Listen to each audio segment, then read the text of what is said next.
que estudamos? Estudamos para aprender. O que aprender? Não é saber as coisas de memória, não é recitar definições, datas e nomes. É tomar a ideia sua. É conseguir relacionar o conhecimento novo com os que você já possui e com a sua própria vida. Os conhecimentos são para aplicação, não é para fazer provas. O estudo exige esforço. Não existe fast food de conhecimento. Nossa sociedade vende resultados sem esforço. Compramos aulas, cursos, livros, mas não compramos conhecimento. A qualidade do estudo depende só de você. É preciso extrair disso tudo conhecimento. Adquirimos conhecimentos quando estudamos bem. O seu esforço vai determinar o nível de conhecimento que você irá adquirir. Ler não é estudar. Ler é parte do estudo. Ficar horas lendo não é estudar. É preciso criar uma postura ativa que permita entender de fato o que está estudando. Vamos entender? Vamos aprender a fazer uma leitura ativa? Ler é parte do método de estudo. Nunca comece um estudo sério a partir de uma referência duvidosa. Qual é o problema de fontes? Nem toda fonte é boa. Nem todo artigo é confiável. Nem toda pessoa escreve bem. E nem tudo que está na internet é verdade. As referências precisam ser vistas. Nem tudo que está publicado é bom ou é correto. Na época que começam a ser publicados livros no Brasil, havia um corpo editorial responsável para analisar o livro antes de ser publicado. O livro passava por especialistas, 4, 5 pessoas analisavam seu conteúdo, se era bom, se era verdadeiro. O especialista naquela área analisava e, se considerado bom, recomendava o lançamento e a publicação. Portanto, neste período, quando tinha-se um livro impresso, ele era considerado bom, porque já tinha passado no crivo de várias pessoas. Várias pessoas tinham analisado este conteúdo antes da publicação. Hoje isso não existe desta forma. Não é tão exigente quanto antes. O viés dos editoriais de hoje é muito comercial. Muitos não estão garantindo qualidade, mas estão garantindo público, vendas. Então, precisamos discernir, diferenciar se o que está publicado é bom ou não. Não podemos considerar que se está no livro é bom e está certo. Porque às vezes ninguém revisou, ninguém verificou se aquele material é bom. Então, não tem como saber se é uma boa referência. A internet, a mesma coisa. Você busca um assunto, tem milhões de sites, perfis, pessoas falando sobre aquele assunto. O que é que precisamos fazer? Quando vamos procurar um material para estudar, precisamos verificar as referências, verificar as fontes e dar preferências para fontes conhecidas e reconhecidas. Uma coisa é você pegar uma ideia de um blog, de uma pessoa, onde ela coloca tudo o que ela quer, tudo o que ela pensa. Outra coisa é pegarmos um jornal conhecido que existe impresso, que existe online, que alguém assine embaixo. Então, nunca pegue uma referência, um artigo que não tenha assinatura. Se esse material não contém um responsável, uma instituição responsável, deve ser descartado, porque não é uma referência válida. E onde buscar referências válidas? Em sites de universidades, revistas científicas, site de pessoas que são conhecidas na área, grandes nomes, grandes escritores que abordam o tema que você está buscando. Você sabe o que você vai estudar? Busque informação de autoridades que estudam esta temática, que é referência nesse assunto. Então, busque o site desse escritor, artigos, livros, entrevistas, etc. Então, aqui sim é uma referência válida. Vá atrás das fontes.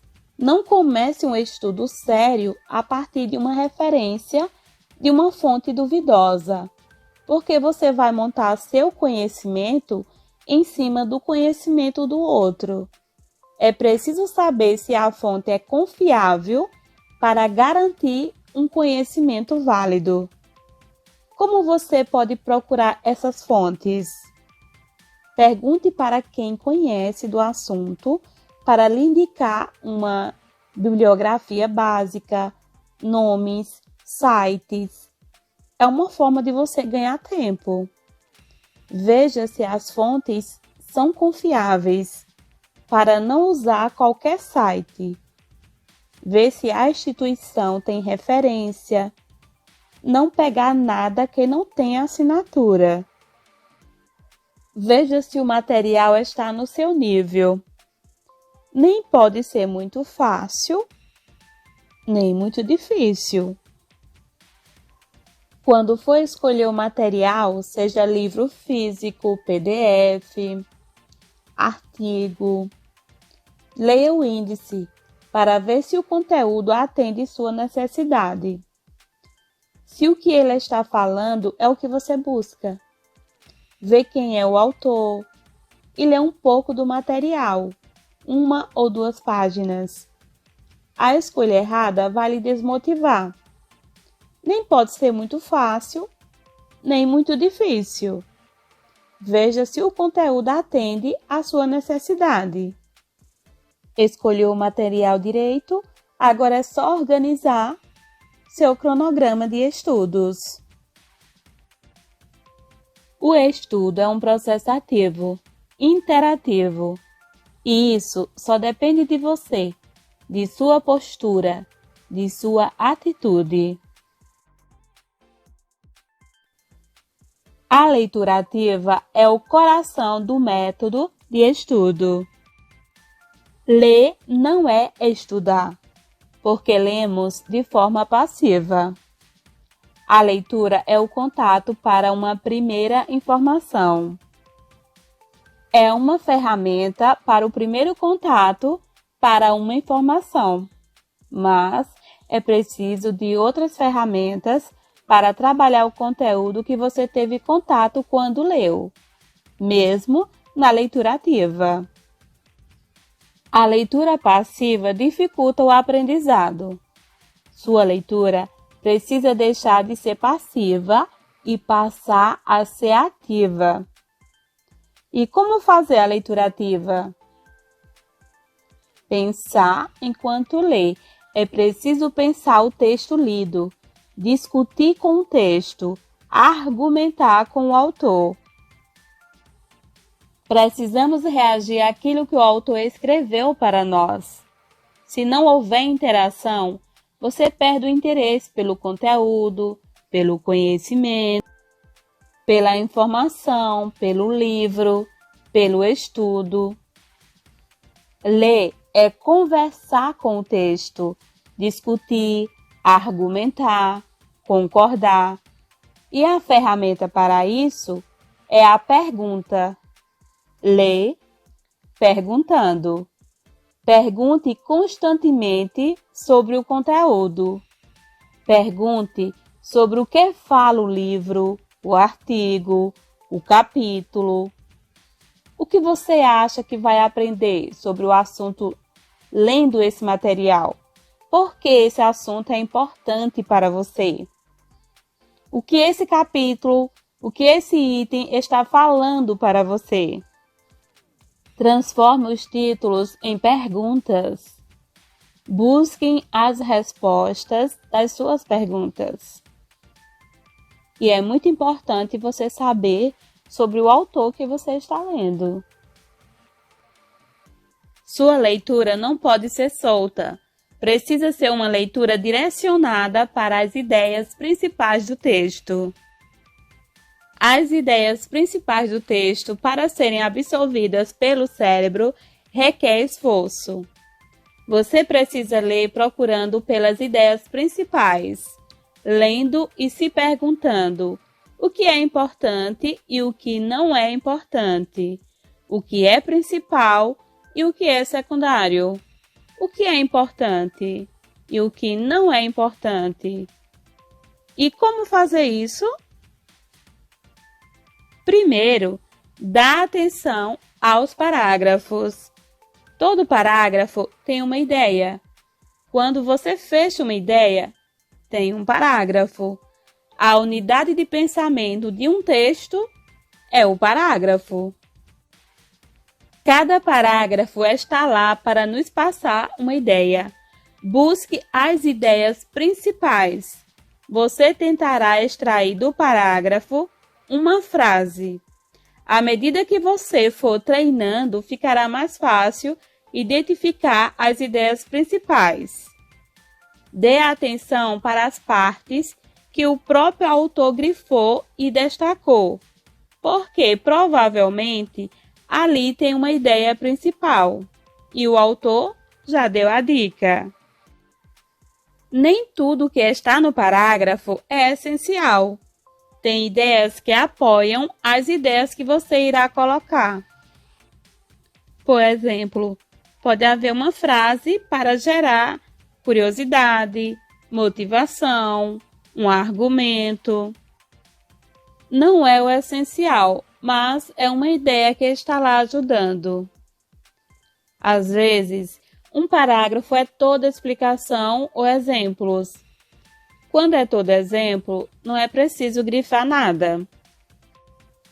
O que são as ideias principais e as ideias secundárias? Apoio, explicações, exemplos. Nem todo detalhe é importante. A ideia principal que você destacar será a base do resumo. Não marque na primeira leitura. É na segunda leitura que deve fazer os grifos. Se você grifar direito ao retomar o texto, essas ideias principais trará outras ideias, mesmo que não estejam grifadas. Normalmente, numa página temos 2, 3 ideias principais. Faça anotações no livro, se você estiver lendo um livro. Torne o livro seu. Você pode resumir o parágrafo com suas palavras, com uma frase curta, uma palavra-chave. Com uma leitura ativa, bons grifos e boas anotações de imagem, você já tem o essencial para poder montar seus resumos e revisões. Ao final da leitura, ao final da leitura do livro, do PDF, do que você está estudando, fazer perguntas para sintetizar o livro, sintetizar o conhecimento. Sobre o que esse livro fala, o que está sendo dito e como. O livro é verdadeiro? E daí? Faça a revisão. A revisão é parte do estudo. É preciso dar manutenção a esse conhecimento. E quando é que você irá parar de fazer revisão? Quando você não precisar mais. Quando você usar o conhecimento na prática. Assim, você não esquece mais. até o momento de você usar esse conhecimento, você precisa ficar revisando. Você vai revisar nos seus resumos. A revisão é relembrar o que estudamos, mostrar para o cérebro que a informação é útil. Se você não praticar o que você estudou, o cérebro deleta. 2 pontos importantes sobre revisão é a periodicidade que devemos fazer a revisão durante o estudo e quando acabou o material. Na revisão, tente lembrar sem auxílio nenhum, porque assim lhe dará uma noção do que você aprendeu. Revisar sempre que for retomar o estudo daquela matéria. Então, essa revisão ela pode ser semanal, mensal. Revisar enquanto não usar ou precisar lembrar.